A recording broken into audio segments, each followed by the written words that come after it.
የከበረ ሰላምታችን በመላው ዓለም ሆናችሁ ቃል ስፖርት ዩቲዩብ ቻናላችንን ለምትከታተሉ ውድ አድማጮቻችን ልድረስ ብለናል። ከእናንተ ከሆነው ቃል ስፖርት ዩቲዩብ ቻናል እዚህ ሰዓት መርጠን ያሰናዳላችሁን አጫጭር ስፖርታዊ ጥንቅሮች በቅደም ተከተል የምናጋራችሁ ይሆናል። እስከ ፕሮግራማችን ፍጻሜ ቆዩ። ላይክ፣ ሰብስክራይብ፣ ሼር ማድረግ ዛሬም እንዳይረሳ ብለናል። ውድ ቤተሰቦቻችን በሀገር ቤት ለየት ያለ ሰፋ ያለ መረጃ በተለይም ከሰሞኑ አንድ ቃል የገባንላችሁ ጉዳይ ስለነበረ ይዘንላችሁ መተናል። አስቀድመን እናነሷለን። በአውሮፓ የመረጃ ሰዓታችን የሳምንቱ ታላላቅ ጨዋታዎችን አስመልክተን በክለቦች ዙሪያ ሰፋ ያለ የቡድን ዜና እናነሳለን። በተለይም ከሪያል ማድሪድ ጋር በተያዘ ሰፋ ያለ ቡድን ዜና ይዘናል። ለመሆኑ ጥያቄ እንጠይቃችሁ፣ ኤል ክላሲኮ ትኬት በስንት ደቂቃ ተሽጦ ያለቀ ይመስላችኋል?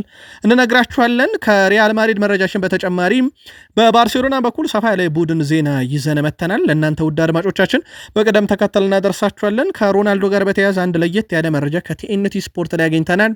እሱንም ለእናንተ ውድ አድማጮቻችን የምናደርሳችሁ ይሆናል። በተወዳጁ የእንግሊዝ ፕሪሚየር ሊግ የመረጃ ሰዓታችን አታባሩኝ እያሉ ነው። ማናቸው የመባረር ስጋት ያለባቸው አታባሩኝ ያሉት?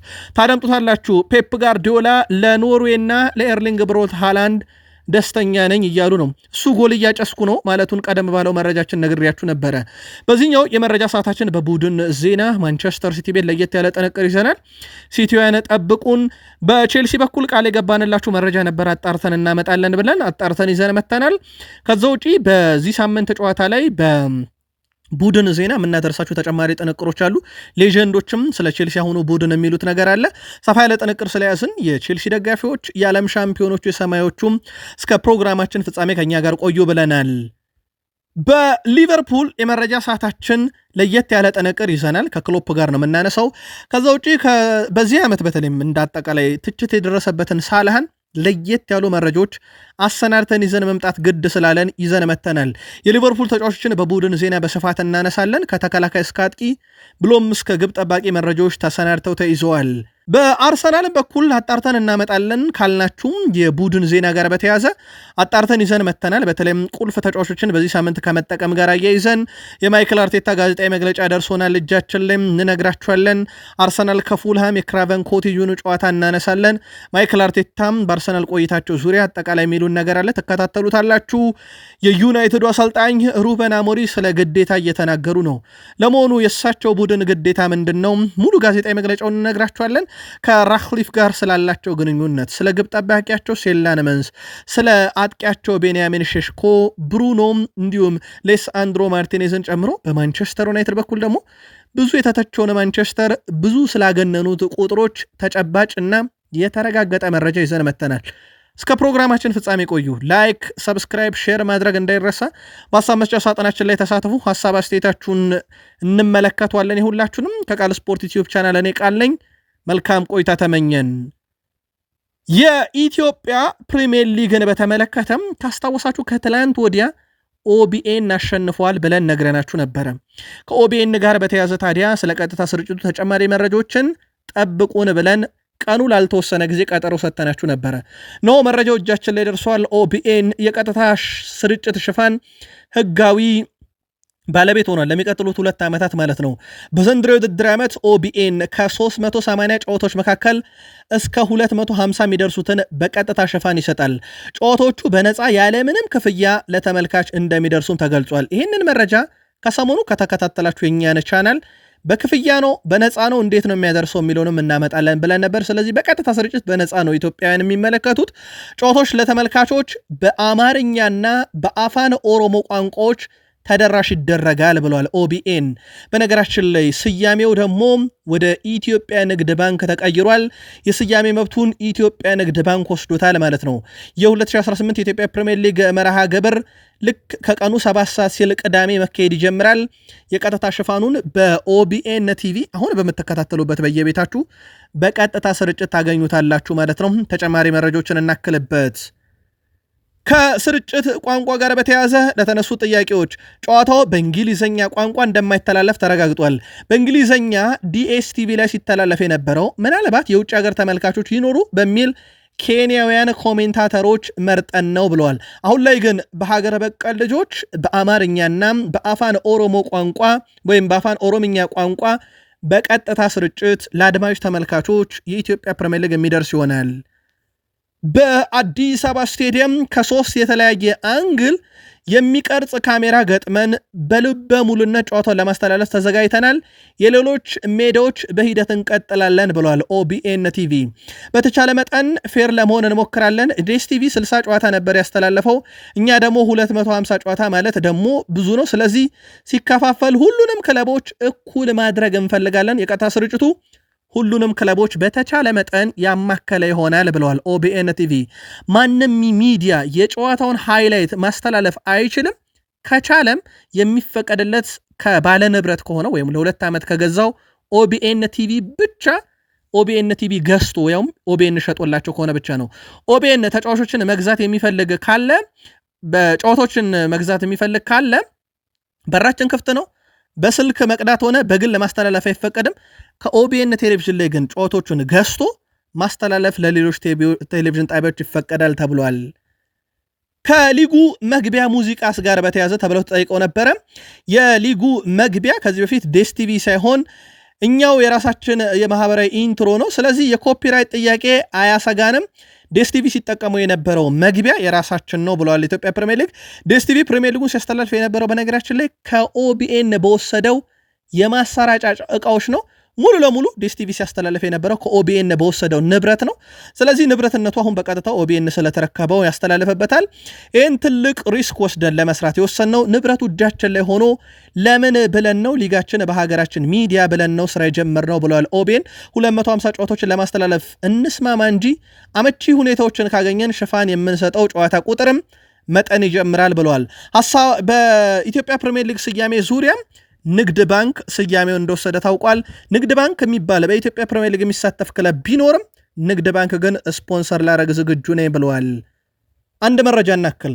የጋዜጠኞች ክብር ለማግኘት በጣም ያሳዝናል። ጋዜጠኛ ከደጋፊዎች ጋር መቀመጥ እንደማይገባው በእንግሊዝ ፕሪሚየር ሊግ የታዘብነው ነው ይላሉ ከሰሞኑ ከጋዜጠኞች ጋር በተፈጠረ መጉላላት። ስለዚህ እኔ ይህንን መስማት ያዝኛለሁ። አዲስ አበባ ስቴዲየም ጥላፎቅ ጀርባ ያለው መስታወት ለጋዜጠኞች የተሰራ ሩብ ነው ብለው ነበረ። ብቻ ይህን ነገር ለማስተካከል የተለያዩ ስራዎችን እንሰራለን ብለዋል አቶ ፈቃደ ማሞ። ስለዚህ በኢትዮጵያ ፕሪሚየር ሊግ በተለይም ደግሞ እነኚህ ጋዜጠኞች ከሰሞኑ የደረሰው መጉላላትና በማህበራዊ ሚዲያም ላይ እንዴት ሪል ፕሮፌሽናል ጋዜጠኞች ሳይፈቀድላቸው ሌሎች ማህበራዊ ትስስር ገጽ ላይ የሚጠቀሙ እንዴት እንደዚህ አይነት ነገር ይፈቀድላቸው ለምን ብዙ ውዝግብ ተነስቶ ነበረ። ለማንኛውም በሳቸው ጋዜጣዊ መግለጫ ላይ የተረዳ ነው ማስተካከያ እናደርግበታለን ብለዋል። በኢትዮጵያ ፕሪሚየር ሊግ ለጋዜጠኞች በሚሰጥ ቦታ ዙሪያ የሀገር ቤት መረጃችን ይህን ይመስላል። ወደ ባህር ማዶ እንሻገር። ውድ ቤተሰቦቻችን የሊግ ጨዋታዎች ተመልሰዋል። በሳምንቱ መጨረሻ ሪያል ማድሪድ ጨዋታ እንዳለበት ይታወቃል። ዳኒ ሴባሎስ ባጋጠመው ጉዳት ምክንያት ከቡድን ስብስብ ውጭ መሆኑ ተረጋግጧል። ስለዚህ ሪያል ማድሪድ በዚህ ሳምንት ዳኒ ሴባሎስን በጉዳት ምክንያት እንደማያገኘውም ተረጋግጧል። ለኤል ክላሲኮ ጨዋታ ይደርሳል አይደርስም በሚል ጉዳይ ላይ ተጨማሪ ማብራሪያዎች እንግዲህ ይጠበቃሉ፣ ወይም የሕክምና ምርመራዎች ይጠበቃሉ። ሪያል ማድሪድ በጉዳት እየታመሰ ይገኛል። ምናልባት በሪያል ማድሪድ በኩል የዚህ ሳምንት ጨዋታን እንዴትም ይወጡታል እንኳን ብንል በጣም በትልቁ የሚጠበቅባቸው ግን ቀጣይ ሳምንት የሚያደርጉት የኤል ክላሲኮ ጨዋታ ነው። ከዚህ ጋር በተያያዘ ታዲያ የቡድን ጉዳት ዜና ለሁለቱም ክለብ አሳሳቢ በሆነበት ሰዓት ላይ ሪያል ማድሪድ ዳኒ ሴባዮስን በዚህ ሳምንት ጭምር እንደማያገኘው ተረጋግጧል። ኦክቶበር 26 ነው ኤል ክላሲኮ የሚደረገው። በነገራችን ላይ ወደ ቤተሰቦቻችን መግቢያችን ላይ ትኬቶቹ በስንት ደቂቃ ተሸጠው ያለቁ ይመስሏችኋል ብለን ጠይቀናችሁ ነበር። ከ5 ደቂቃ በታች ነው ሙሉ ትኬቱ ተሸጦ ያለቀው። ያው በኦንላይን ነው የሚሸጠው ትኬት፣ በእጅ አይደለም። ኦንላይን ሽያጭ ነው። በ5 ደቂቃ ውስጥ ሙሉ ለሙሉ ኤል ክላሲኮ ትኬት ተሽጦ ተጠናቋል። ከላሚን ያማል ጋር በተያዘ ውድ ቤተሰቦቻችን ሃንሲ ፍሊክ ላሚን ያማልና ፌርሜን ሎፔስ ተመልሷል፣ ነገር ግን ለ90 ደቂቃ ብቁ አይደሉም ብለዋል። ራፊኒያ በጉዳት ላይ ይገኛል። በጣም አስፈላጊ ተጫዋችን ነው፣ ብዙ ጊዜ ለመመለስ እንደማይፈጅበት ተስፋ አደርጋለሁ ብለዋል። ከራፊኒያ ጋር በተያዘ ምናልባት ለኤል ክላሲኮ ጨዋታ ሊደርስ ይችላል ተብሎ ይታሰባል ራፊኒያ። ከላሚን ያማል ጋር በተያዘ ግን አንድ መረጃ እንጨምርላችሁ። ላሚን ያማል ከአንድ ልብስ አምራች ወይም ከልብስና ሸቀጣሸቆች ሽያጭ ከተሰማራ ግዙፍ ኩባንያ ጋር ከስምነት ለመድረስ ከጫፍ ደርሷል እየተባለ ይገኛል። ታዲያ ስምነቱ የሚሳካ ከሆነ ላሚን ያማልን ፊርማ ማግኘት ከዚህ በኋላ ዋጋው በጣም ውድ ነው። እናም ላሚን ያማል 18 ዓመት ስለሞላው በግዙፍ ኩባንያዎች ላይ ማስታወቂያ ጭምር ሲሰራ እንመለከተዋለን። የሀብት መጠኑ ከዚህም ከፍ ይላል ማለት ነው። አሁን ባለውም ከሜዳ ውጭ እግር ኳስ ህይወቱን እየበጠበጠ ነው ተብሎ እየተተቸ እንደሆነ ግን ሳይዘነጋ ማለት ነው። ሃንሲ ፍሊክ ዛሬ በነበረ ልምምድ ላይ አንድ ተጫዋችን ከተፈጥሯዊ ቦታ ውጭ ተጠቅመውታል። ሃንሲ ፍሊክ ባልዴን ነው በግራ ተከላካይነት አድርገው ሲጠቀሙት የነበረው። ከገጠማቸው የስኳድ ዴብዝ ጉዳት በተለይም ከጉዳት ጋር በተያያዘ አንዳንድ አማራጮችን እየተመለከቱ ነው ተብሏል። ዛሬ ደግሞ ባልዴን በልምምድ ቦታ ላይ የግራ ተከላካይ አድርገው ሲያጫውቱት ነበረ። እዛው ባርሴሎና ቤት ቆይተን አንድ ተጨማሪ መረጃ እናክል። ዛሬ ሙሉ ለሙሉ ከሮቤርት ሌቫንዶስኪ ጋር ሲደረግ የነበረው ድርድር እንዲቋረጥ ተደርጓል። ስለዚህ አሁን 100% ባርሴሎና 9 ቁጥር አጥቂ ክረምት ላይ ያመጣል ማለት ነው። ውድ ቤተሰቦቻችን ዛሬ ለመጨረሻ ጊዜ ሰሞኑን በሩመር ደረጃ የእሱ ተተኪ ዩሊያን አልቫሬዝ ነው፣ ሴሪዮ ጉራሴ ነው፣ እነ ኦርጂያባል ናቸው እየተባለ ብዙ መረጃ ሲወጣ ነበር። ያንን የሚያረጋግጥ ይመስላል። ዛሬ 100% ሲደረግ የነበረው ድርድር እንዲቋረጥ ተወስኗል። የላሊጋው ፕሬዝዳንት ደሞዝ ያንሷል ብለው ደሞዛቸውን ጨምረዋል። ውድ ቤተሰቦቻችን ለማመን የሚከብድ ነገር ነው ዛሬ ተፈጸመው። የስፔን ላሊጋ ፕሬዝዳንት ዣቬር ቴባዝ የሚያገኙትን ዓመታዊ ደሞዝ በብዙ እጥፍ ነው ከፍ ያደረጉት። በኃላፊነት እስከ 2027 የሚቆዩ ፕሬዝዳንት ዣቬር ቴባዝ ዓመታዊ ደሞዝ ክፍያቸውን በ1488% ነው። ውድ ቤተሰቦቻችን በ1488% አሳድገዋል። ፕሬዝዳንቱ አሁን ላይ በዓመት 5.4 ሚሊዮን ክፍያን ያገኛሉ ማለት ነው። አስቀድሞ እስካላችሁን 395,000 ዩሮ ነው የሚያገኙት። ኢቨን 400,000 ዩሮ እንኳን አይሞላም። አሁን 5 ሚሊዮን በላይ ደርሷል ማለት ነው። 5 ሚሊዮን ዩሮ ደርሷል። የ65 ዓመቱ ፕሬዝዳንት ዣቬር ቴባዝ በ2013 ኃላፊነቱን ያስረከቧቸውን ኃላፊ ያገኘ የነበረው ክፍያ እጅግ በጣም ከፍተኛ ነው ብለው ሲተቹ ነበረ በወቅቱን ማለት ነው። አሁን እሳቸው አይግረማችሁ ብለው ደሞዛቸውን በ1488% አሳድገው የላሊጋ ፕሬዝዳንት ማግኘት ያለበት ደሞዝ ይሄ ነው ብለው በዓመት 5.4 ሚሊዮናቸውን እስከ 2027 የሚዝቁ ይሆናል። የዛሬ በስፔን ላሊጋ በጣም አነጋጋሪው መረጃ ነበረ። ክርስቲያኖ ሮናልዶ በእግር ኳስ ሕይወቱ ለ1000 ግቦች እየተንደረደረ ያለው ተጫዋች ነው።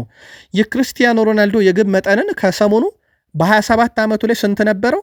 ከ27 ዓመቱ በኋላ እንዴት ሆነ በሚል የ13 ዓመቱን ነግረናችሁ ነበረ። አሁን ቲኤንቲ ስፖርት ከደቂቃዎች በፊት ሮናልዶን አስመልክቶ ይዞት በወጣው መረጃ መሰረት ሮናልዶ በፈረንጆች አቆጣጠር 2010 ጀምሮ ሪያል ማድሪድ ሳለ ጀምሮ ማለት ነው ብናሰላው በዓመት 50 ሲደመር ጎሎችን በሚያስቆጥር አይነት ተጫዋች ነው። ንጻሬው የዚህን ያክል ደርሷል እያለ ነው። ምናልባት የክርስቲያኖ ሮናልዶ አንዳንድ ቁጥሮች ለማመን ይቸግራሉ። ስለዚህ አንዳንድ ተጫዋቾች የሮናልዶን ሪካርድ ለመስበር ቢያንስ በ16 ዓመት ውስጥ በየዓመቱ 50 ሲደመር ግቦችን ማግኘት አለባቸው እንደማለት ነው እያለ ነው ቲኤንቲ ስፖርት። የሮናልዶን ቁጥር ግን እንዴት አገኛችሁት? እጅግ በጣም አስደናቂ ነው። ዛሬ ቲኤንቲ ስፖርት በራሱ ይዞት የወጣው። ውድ የቃል ስፖርት ዩቲዩብ ቻናል ቤተሰቦቻችን ከእናንተው ከሆነው ቃል ስፖርት ዩቲዩብ ቻናል ከሀገር ቤት እስከ ባህር ማዶ ዕለቱን ለየት ያሉ ጥንቅሮች መርጠን እያቀረብንላችሁ እንገኛለን። እናንተ ደግሞ ላይክ፣ ሰብስክራይብ፣ ሼር እያደረጋችሁ ስትቆዩ በተከታይነት ተወዳጁን የእንግሊዝ ፕሪሚየር ሊግ የተመለከቱ ዕለታዊና ወቅታዊ ጥንቅሮችን እናድረሳችሁ ቃል ስፖርት ላይ ናችሁ። መልካም ቆይታ በድጋሚ ተመኘን። ጊዜ ከሰጣችሁኝ እንደተለመደው ዋንጫ መጣላችኋለሁ እያሉ ነው አንጌ ፖስቴኮግሉ። የኖቲንግሃም ፎረስቱ አሰልጣኝ አንጌ ፖስቴኮግሉ በክለቡ በቂ ጊዜ እንዲሰጣቸው ጠይቀዋል። አሰልጣኙ ባስመዘገብኩት ደካማ ውጤት ምክንያት የመሰናበት አደጋ እንደተጋረጠብኝ እገነዘባለሁ ብለዋል። በጉዳዩ ላይ አስተያየታቸውን የሰጡት አሰልጣኙ ጊዜ ከተሰጠኝ ሁልጊዜም የኔ ታሪክ ተመሳይ ነው፣ በሁለተኛ ዓመቴ ዋንጫ መጣለው እያሉ ነው። በቶትናም በርግጥ አድርገውታል። ኖቲንግሃም ፎረስት ከቼልሲ ጋር ቅዳሜ በመሳሳት ጨዋታውን ያደርጋል። ሽንፈት ከገጠመ የእሳቸው እህል ውሃ በኖቲንግሃም ፎረስት ያበቃለታል ተብሎ ሲታሰብ፣ እሳቸው ግን አስቀድመው ልብ አድርጉልኝ እያሉ ነው። ለኖቲንግሃም ፎረስቱ ባለቤት ጊዜ ስጡኝ ዋንጫ መጣለው እያሉ ነው። ሲቲ ቤት ደረስን። ጆሴፍ ፔፕ ጋርዲዮላ ስለ ኤርሊንግ ሃላንድ ሀሳባቸውን አጋርተዋል። እሱ አሁን በጣም ጥሩ ነው ይገኛል። የፐርፎርማንስ ሌቭሉ ራሱ በጎል ብቻ የሚገለጽ አይደለም፣ ከጎል ውጭ በራሱ በሜዳ ላይ የሚያደርገው እንቅስቃሴ ፍጹም የተለየ ነው ብለዋል። እሱን በዚህ ሰዓት ማቆም ለየትኛውም ክለብ ከባድ ነው ያሉት ጆሴፍ ፔፕ ጋርዲዮላ በገጠመን መጥፎ ሳምንታት ውስጥ ተጫዋቹ በግሉ በራሱ ጥሩ ነበር ብለው አወድሶታል። አሁን እሱ በጥሩ ሂደት ላይ ይገኛል። ከኛ ጋር ብቻ ሳይሆን ከሀገሩ ኖርዌይም ጋር ጥሩ ጊዜን እያሳለፈ ነው። ኖርዌይ ለዓለም ዋንጫ አንድ ጨዋታ ይቀራታል ያሉት ፔፕ ጋርዲዮላ ያንን ጨዋታ ድል አድርገው ለዓለም ዋንጫ እንደሚበቁ ተስፋ አደርጋለሁ። ለኖርዌይና ለኤርሊንግ ብሮት ሃላንድ ደስተኛ ነኝ ብለዋል አሰልጣኝ ጆሴፍ ፔፕ ጋርዲዮላ። ለማንቸስተር ሲቲ ደጋፊዎች ለማስታወስ ያክል ነው፣ ምክንያቱም ቀደም ባለው በመሳሳት መረጃችን ሙሉ ሽፋን ሰጥተነዋል። ምናልባት ግን ላልተከታተላችሁ ካላችሁም ማንቸስተር ሲቲ ሮድሪን አያገኝም በዚህ ሳምንት በጉዳት ምክንያት የለም። የኤቨርተን ጨዋታ ያመልጠዋል፣ የሚመለስበት ቀን አይታወቅም። በቡድን ውስጥ ኦመር መርሙሽ ተመልሷል። ሮያን አይት ኑሪ ለቅዳሜ ጨዋታ ይደርሳል ከኤቨርተን ጋር። ስለዚህ እነኚህ ተጫዋቾች ማየት ትችላላችሁ፣ ወይም ደግሞ ማቴዎ ኮቫችም በተጨማሪነት ማየት ትችላላችሁ በኤቨርተኑ ጨዋታ ላይ፣ ወይም ለቡድኖች ለምትደግፉት ሲቲ ግልጋሎት ይሰጣል። ያው የሮድሪ ነገር ግን አሁንም ቢሆን አሳሳቢ ነው። ሮድሪ መች ይመለሳል የሚለው ጭምር ነው የማይታወቀው። ውድ ቤተሰቦቻችን ያው ቀደም ባለው ዘገባችን ሽፋን እንደሰጠ ነው ሮድሪ ከአምና ጀምሮ ይህ ተደጋጋሚ ጉዳቱ በሲቲ በኩል በቂ እንግዲህ ግልጋሎት እንዳይሰጥ አድርጓል። ምናልባት ለዓለም ዋንጫ ለሱ ራሱ ስፔንን ወክሎ የመገኘቱ ነገር ጥያቄ ምልክት ውስጥ እንዲወድቅ አድርጎታል። ቀደም ባለው መረጃችን ለቼልሲ ደጋፊዎች አጣርተን እናመጣለን ያልናችሁን ተጨማሪ መረጃ እነሆ ይዘን መተናል። ይኸውም ከቡድን ዜና ጋር በተያያዘ ልምምድ ያልሰሩት ተጫዋቾች እንዴት ይሆናል በሚል ነበረ። ማሬስካ፣ ካይሴዶ፣ ኤንዞ ፈርናንዴስ፣ ፔድሮ ኔቶ ልምምድ አልሰሩም ትላንትና፣ ነገር ግን ለዚህ ሳምንት ጨዋታ 100% ዝግጁ ናቸው ብሏል። ግን ቀደም ባለው መረጃችን ይህን መረጃ አረጋግጠን እናመጣለን ብለናችሁ ስለነበረ ነው። ልምምድ ያልሰሩበትን ምክንያት የሚያስረዱት ማሬስካ ተጫዋቾቹ እረፍት ስለሚያስፈልጋቸው እረፍት ሰጥተናቸው ነበረ፣ በዚህ ሳምንት የተወሰነ እረፍት እንዲያደርጉ አድርገናል። ስለዚህ እነኚህ ተጫዋቾች በሙሉ በዚህ ሳምንት በምናደርገው ጨዋታ ላይ ይገኛሉ ብሏል። አዲስ ነገር ጨዋታው ሊጀመር ሲል ካልገጠማቸው በስተቀር ማለት ነው። ከጆን ቴሪ ሐሳብ ደግሞ የተረዳ ነው። ጆን ቴሪ ኤስታቪዮን ቡድኑ በቋሚነት ማስጀመር አለበት እያለ ነው። ጆን ቴሪ የቀድሞ የቼልሲ ሌጀንድ ኤስታቪዮ አሁን ባለው ብቃት ከኖቲንግሃም ፎረስት ጨዋታ ጋር ቋሚ ሆኖ መጀመር አለበት ብሏል። እርግጠኛ ነኝ ማሬስካ ያንን ያደርገዋል። ተጫዋቹም በሊቨርፑል ጨዋታ ላይ ከተጠባባቂ ወንበር መነሳት አልነበረበትም። በጣም አስደናቂ ጊዜ እናሳልፏል። ከተጠባባቂ ወንበርም ከተነሳ አሁን እሱ በቋሚነት መጫወት የሚችልበት ነው። ማሬስካ ተጫዋቹ ባለው እድገት ላይ እንዲቀጥል በራስ መተማመኑም ከፍ እንዲል በኖቲንግሃም ፎረስት ጨዋታ በቋሚነት መጠቀም አለባቸው የሚልም አመክንዮን አንስቷል። ምናልባት ብዙ የቼልሲ ደጋፊዎች ይጋሩታል ብዬ አስባለሁ ይሄንን ሐሳብ፣ ግን በሐሳብ መስጫ ሳጥናችን ላይ አጋሩን። እንግዲህ በእርግጥ አማራጭ የላቸውም። ኮል ፓልመርን የመሰለ በጣም ወሳኝ ተጫዋቻቸውን ለሚቀጥሉት ኖቲንግሃም ፎረስት፣ አያክስ ቻምፒዮንስ ሊግ፣ ሰንደርላንድ፣ ወልቭስ ካራባኦ ካፕ፣ ቶትናም ካራባገ ቻምፒዮንስ ሊግ፣ ወልቭስ፣ በርንሌ፣ ባርሴሎናን በቻምፒዮንስ ሊግ በእነኚህ ጨዋታዎች ሙሉ ያገኙም እና ኤስታቪዮ በቂ ዕድል ያገኛል ተብሎ ይታሰባል። በኖቲንግሃም ፎረስት ጨዋታ ላይ ግን ይጀምር ወይንስ እንደ ሊቨርፑሉ ከተጠባባቂ ወንበር አጋሩን። ከጉዳት ጋር በተያያዘ ይህንንም ለቼልሲ ደጋፊዎች ቀደም ባለው የመረጃ ሰዓታችን በምሳ ሰዓቱ ሙሉ ሽፋን ሰጥተነዋል። ምናልባት የምሳ ሰዓቱን መረጃ ላልተከታተላችሁ ለማስታወስ ያክል ብቻ ኮል ፓልመር ለተጨማሪ 6 ሳምንት ከሜዳ ይርቃል። ይህንም ተከትሎ ቼልሲ የባርሴሎናን ጨዋታ ጨምሮ አሁን እንደነገርኳችሁ እንዳጠቃላይ ለማስታወስ ያክል በፕሪሚየር ሊግ ኖቲንግሃም ፎረስት፣ ሰንደርላንድ፣ ቶትናም፣ ወልቭስ፣ በርሌ የሚያደርገው ጨዋታ ያመልጠዋል። በሻምፒዮንስ ሊግ አያክስ፣ ካራባግና በርሌ፣ በካራባኦ ካፕ ከወልቭስ እንዲሁም ደግሞ በኤፍኤ ካፕ ድልድል ውስጥ የለም፣ እሱም አንድ ጨዋታ ላይ ያመልጠው ይችላል እየተባለ ነው። በኤፍኤ ካፕም እነኚህ ሁሉ ጨዋታዎች ፓልመርን ያመልጡታል። ቤን ዋይት ባድሼሊ በጉዳት ምክንያት የለም። ስለዚህ በቼልሲ በኩል የጉዳት ሰለባ የሆኑት በተለይም ፓልመር እና ቤን ዋይት ባድሼሊ በዋነኝነት ይጠቀሳሉ። የፓልመር ግን የጉዳት ሁኔታ በጣም አሳሳቢ የሚባል ነው። ቀደም ባለው መረጃችን ሙሉ ሽፋን ሰጥተነዋል። ምናልባት ላልተከታተላችሁት ለማድረስ ያከለ ብቻ ነው። ጀርገን ክሎፕ በሊቨርፑል ታሪካዊ አሰልጣኝ ናቸው። በነገራችን ላይ ውድ ቤተሰቦቻችን ልክ በዛሬዋ ቀን ከ10 ዓመት በፊት የመጀመሪያ ጨዋታቸውን ደግሞ ያደረጉበት ነው። የተረከቡበትን ከሰሞኑ ነግረናችሁ ነበር። የመጀመሪያ ጨዋታ ያደረጉት ልክ በዛሬዋ ቀን ነበር ከ10 ዓመት በፊት። የመጀመሪያ ጨዋታቸውን ሲያደርጉ ግብ ጠባቂያቸው ሲሞን ሚኞሌ ነበር ካስታወሳችሁ። ተከላካይ ናታን ክላይንስ፣ ማርቲን ስከርተር፣ ማማዱ ኮሳኮ እንዲሁም አልበርት ሜሪኒዮ፣ አማካይ ስፍራ ላይ ጄምስ ሚለር፣ ሉካስ ሌቫ እና ኤምሪች ቻን፣ በተከላካይ ስፍራ ላይ አዳም ላላና፣ ፌሊፔ ኮቲኒዮ እና ዲቮክ ኦሪጊ ነበሩ። በዚህ ቡድናቸው ከጀመሩ በኋላ በቀስ በቀስ ግን ሌላ አዲስ ቡድን ገነብተው ሊቨርፑል ለብዙ ክብር እንዳበቁ ይታወቃል። ታዲያ እሳቸው የርገን ክሎፕ ሊቨርፑልን ማሰልጠኔን እስካቆም ድረስ የዚህን ያክል ታዋቂ ሰው መሆንን አላውቅም ነበር ብለዋል። እሳቸው በሚቆጫቸው ሁኔታ ላይ ደግሞ ሲጠየቁ በሊቨርፑል ሳለው እንደ ሳንሁንግሚን አይነት ተጫዋችን የቡድኑ አካል ለማድረግ ሁሌ የሚቆጨኛል ይላሉ። ትላንትና በነበራቸውም ቆይታ 10ኛ ዓመታቸውን አስመልክቶ ከጋዜጠኞች ለቀረበላቸው ጥያቄ ካነሷቸው ሐሳቦች ውስጥ ቀድመን የሊቨርፑልን መረጃ በሱና ሟሸው ብለን ነው የ2023-24 የውድድር ዓመትን ጨምሮ ባለፉት 2 ዓመታት በፕሪሚየር ሊጉ በተቃራኒ ቡድን ሳጥን ውስጥ ወይም በፍጹም ቅጣት ምት መምቻ ሳጥን ውስጥ የሳላን ያክል ኳስ የነካ የለም። ባለፉት 2 ዓመታት 692 ኳሶችን ነክቷል። ዘንድሮ ብዙ እየተቸ ነው ሳላ።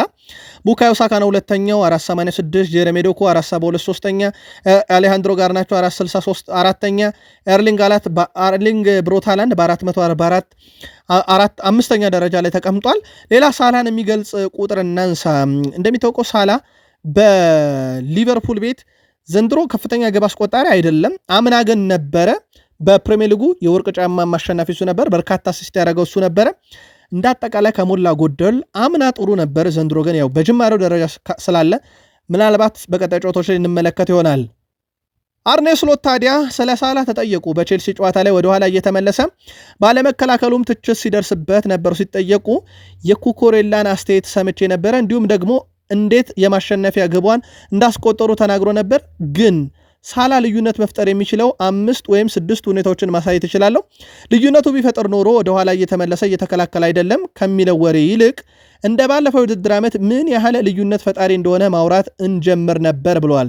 በክንፍ አጥቂና መስመር ተከላካይ መሃል ሁሌም ቢሆን ሚዛናዊ መሆን አለበት። መስመር ተከላካዮችም እንዲያጠቁ እፈልጋለሁ። እናም ያ እንዲሆን ትክክለኛ ሚዛን መፈለግ አለብን እያሉ ነው እሳቸው በሌላ አማርኛ እያሉ ያሉት። ለሳላ ከኋላው የተሰለፈውም ተከላካይ ሽፋን መስጠት፣ እገዛ መስጠት አለበት። ሳላህን ማገዝም አለባቸው።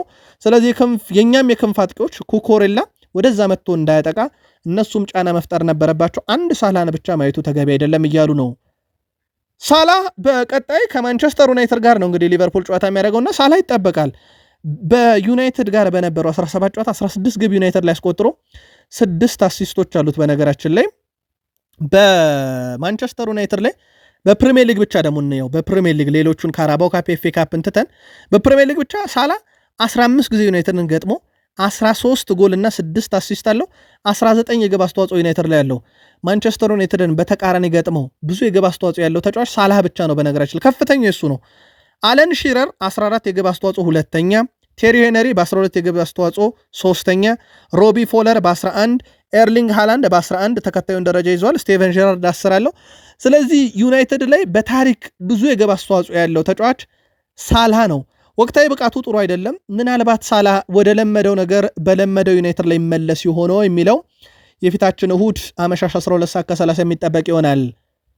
በሊቨርፑል በኩል ሌላ በዚህ ዓመት በጣም አስደናቂው ተጫዋች የተከላካይ ስፍራ ተጫዋች ቨርጅል ቫንዳይክ ነው። በእርግጥ ሊቨርፑል የመከላከል ጥያቄ ይነሳበታል፣ ግን እነኝንም ኳሶች በማራቅ የአየር ላይ ኳሶችንም በማሸነፍ ቨርጅል ቫንዳይክ የተሻለ ቁጥር አለው። ሌላ በጣም ለየት ያለው ቁጥር ግን ዘንድሮ ከቨርጅል ቫንዳይክ በዚህ ሲዝን ከኳስ ጋር ብዙ ንክኪ ያላቸው ተጫዋቾች ኤሊዮት አንደርሰን ነው የኖቲንጋም ፎረስቱ አማካይ፣ የእሱ መነጋገሪያ ነበር። ሁለተኛው ሰው ግን ተከላካዩ ቨርጅል ቫንዳይክ መሆኑ በጣም አስደናቂ ነው። ሌላ ቁጥር ብናይ እነ ማርኮ ሴኔስ እነ ዶሚኒክ ሴቦዝ ላይ ሞይሴስ ካይሴዶ አማካይ ስፍራ ተጫዋች ናቸው ኤሊዮት አንደርሰንን ጨምሮ። የቨርጅል ቫንዳይክ ግን ተከላካይ ሆኖ ከኳስ ጋር ብዙ ንክክ ያለው ተጫዋች መሆን እጅግ በጣም አስደናቂ ሆኗል። እንደ አጠቃላይ በኢንተርናሽናል ብሬክ ላይ የነበረው የሊቨርፑል ስብስብም ያለ ጉዳት ሲመለስ ኤኬቴኬ 1 አሲስት፣ ሳላ 2 ግብ፣ ሴቦዝ ላይ 1 ግብ 1 አሲስት፣ ጋክፖ 3 ጎል 1 አሲስት፣ ቫንዳይክ 1 ጎል፣ ሮበርትሰን 1 አሲስት፣ ማካሊስተር 2 ግቦች፣ ትሬኒዮኒ 1 ግብ አስቆጥረው ወደ ላንክሻየር ደርቢ ጨዋታ ተመልሰዋል። የአርሰናልን መረጃን ቀጠሉ። ውድ ቤተሰቦቻችን ማይክል አርቴታ አሁን ከጥቂት ሰከንዶች በፊት ነው መረጃው ራሱ እጃችን ላይ ደረሰው። እስከ መጨረሻው መሪ ሆነን መቀጠል እንችላለን እያሉ ነው ማይክል አርቴታ። የመድፈኞቹ ዋና አሰልጣኝ ማይክል አርቴታ ቡድናቸው መሪ ሆኖ የውድድር ዘመኑን የማጠናቀቅ አቅም እንዳለው ገልጸዋል። የውድድር ዓመቱ እስከሚጠናቀቅ የሊጉር መሪ መሆን እንችላለን ያሉት አርቴታ ጨዋታን ማሸነፍ ከቀጠልን እዛ እንደምንሆን እርግጠኛ ነኝ ብለዋል።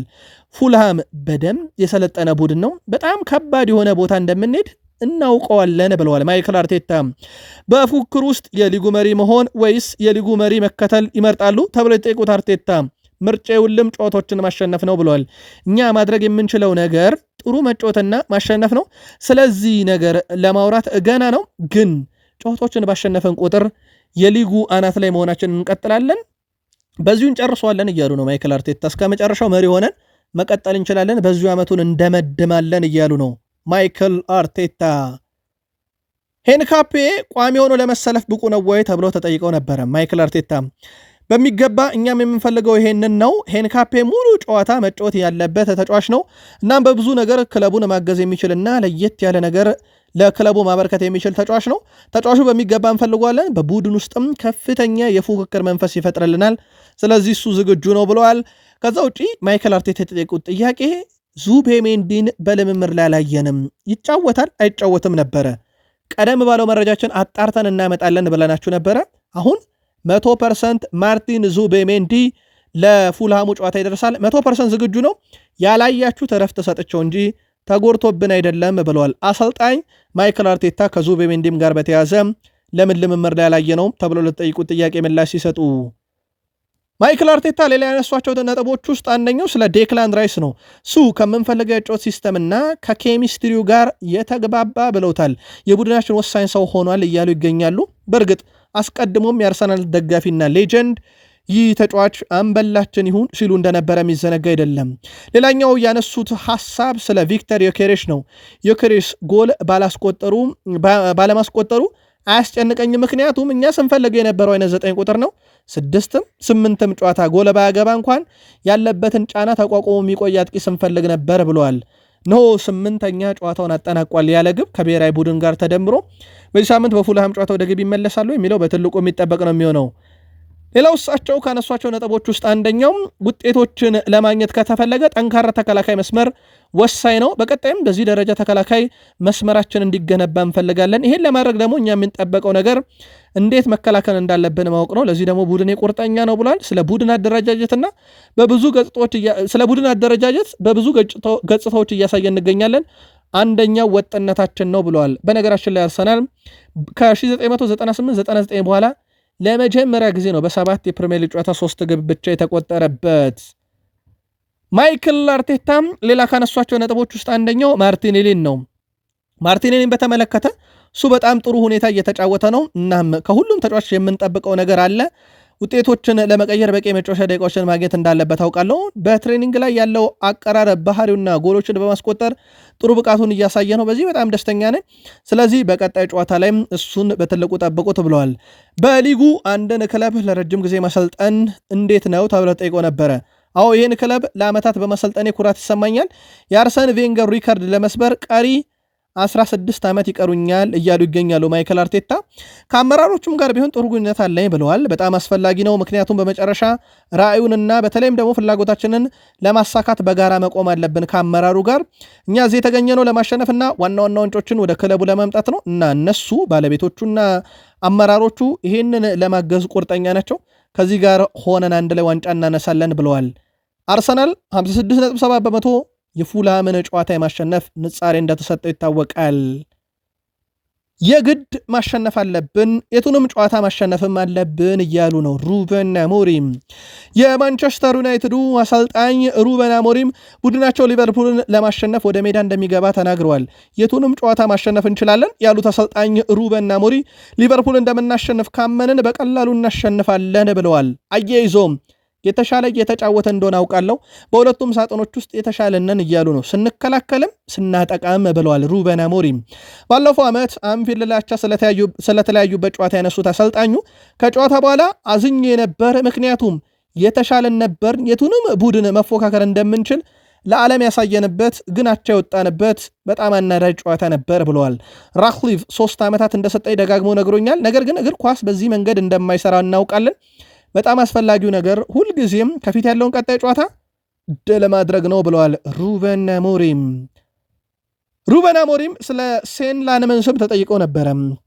በመጀመሪያ ጨዋታው እኛን ማስደነቁ በጣም ወሳኝ ነገር ነው። ምክንያቱም ያለው ጫና ዩናይትድ ቤት ከባድ ነበረ። ባለፈው ብዙ ደጋፊዎች አድንቀውታል። ሽማይክል እያሉ ሲያዜሙ በስቴዲየም በተለይም በኦልድ ትራፎርድ ሰምቻለሁ። እውነት ለማምራት እሱ አሁን ሽማይክል አይደለም፣ ምርጥ ተሰጦ ያለው ግብ ጠባቂ ነው፣ ግን ሽማይክልን ለመሆን መንገዱን ጀምሯል ብለው ያወድሰውታል። በእርግጥ ግብ ጠባቂው በሰንደርላንድ ጨዋታ በብዙ ተወዷል። በሁስኮርድ በአለን ሼረርም ጭምር የሳምንቱ ምርጥ ግብ ጠባቂ ውስጥ ተመልክተኗል። በጅማሮ ደረጃ በጣም ጥሩ ነበረ። ምናልባት በተከታታይ ጨዋታ መፈተን አለበት የሚለው አመክንዮ ካልተነሳ በስተቀር የሴላንመንስ የመጀመሪያ ቀን ብቃት ሁሉንም አነጋጋሪ ነበር። በስቴዲየምም ሽማይክል እያሉ ሲያዜሙ ሰምቻለሁ ብለዋል። ሩበን አሞሪ ሌሳንድሮ ማርቲኔዝ ከቡድኑ ጋር ልምምድ ለመስራት በጣም ቅርብ ነው ብሏል። ስለዚህ በቅርቡ ጠብቁት ብለዋል። ከዋናው ቡድን ጋር ስለ ኑስር ማዝራዊ ተጨማሪ ሰዓታትን እንፈልጋለን ብለዋል የመጨረሻ ውሳኔ ለመወሰን። ስለዚህ ሌሳንድሮ ማርቲኔዝ በዩናይትድ በቅርብ ጊዜ ጠብቁት ተብሏል። ያው በዩናይትድ በኩል አንድ ነገር ማድረግ አይፈልጉም። ይሄም ተጫዋቾቻቸው በተለይም ከጉዳት ሲመጡ ረዘም ላለ ጊዜ መስጠትና ጉዳቱ እንዳያገረሽባቸው ይፈለጋልና ሌሳንድሮ ማርቲኔዝንም በፍጥነት ወደ ሜዳ የመመለስ ፍላጎት የላቸውም። በጥንቃቄ ይሄንን ያደርጋሉ ተብሎ ይጠበቃል። በማንቸስተር ዩናይትድ በኩል እሳቸውም የኑስር ማዝራዊን ጥቂት ሰዓታት እንጠብቅ ብለዋል፣ ወይም ቀን እንጠብቅ ብለዋል። ቅዳሜ እንጠብቀን እሁድን አይተን እንወስናለን ብለዋል። ሌሳንድሮ ማርቲኔዝ ግን በጥቂት ሳምንታት ጠብቁት ብለዋል። ብሩኖ ፈርናንዴስ በውድድር ዓመቱ መጨረሻ ወደ ሳውዲ ያመራል የሚሉ መረጃዎች በስፋት እየወጡ ነበረ። ቢቢሲ ስፖርት ግን ስለመሆኑ ማረጋገጫ የለም እያለ ነው። ማንቸስተር ዩናይትድ መቆየትና ለሻምፒዮንስ ሊግ ብቁ እንዲሆኑ በማገዝ ላይ ነው ትኩረት ያደረገው። ነገር ግን ማንቸስተር ዩናይትድ የሻምፒዮንስ ሊግ ቦታን ማድረግ ካልቻለ በአውሮፓ ከፍተኛ ደረጃ መጫወቱን ለመቀጠል ወደ ሌላ ቦታ መሄዱ አይቀርም። ሳውዲ ስለመሆኑ ግን ማረጋገጥ አንችልም ብሏል ቢቢሲ ስፖርት። ብሩኖ ፈርናንዴዝ አሁንም የአውሮፓ እግር ኳስ ይወዳል፣ በተለይም በግዙፍ መድረኮች ለመጫወትን ይሻል። እናም የአውሮፓ ሻምፒዮንስ ሊግን ለማንሳት ካለው ፍላጎት አንጻር ዩናይትድ ቤት የአውሮፓን ትኬት መቁረጥ በዚህ ዓመት እቅዱ ነው። ከተሳካ በዩናይትድ ሊቆይ ይችላል። ካልተሳካ ግን እና ዩናይትድን ከለቀቀም የአውሮፓ ክለቦችን ቅድሚያ ሊሰጥ ይችላል የሚል መረጃን ዛሬ ቢቢሲ ስፖርት በፊት ገጹ ላይ ይዞት ወጥቷል። ስለ ዩናይትድ አንዳንድ በጣም አስገራሚ መረጃ እንንገራችሁ። በፕሪሚየር ሊጉ አሁን ወደ 9ኛ አካባቢ ነው ያለው ካልተሳሳተን። ግን ዩናይትድ በፕሪሚየር ሊጉ አንደኛ ደረጃ ላይ ያለባቸው በርካታ ቁጥሮች አሉ። ለአብነት ያክል ከፍተኛ ግብ የማስቆጠር ንጻሬ ዩናይትድ በፕሪሚየር ሊጉ የሚስተካከል የለም። አንደኛ።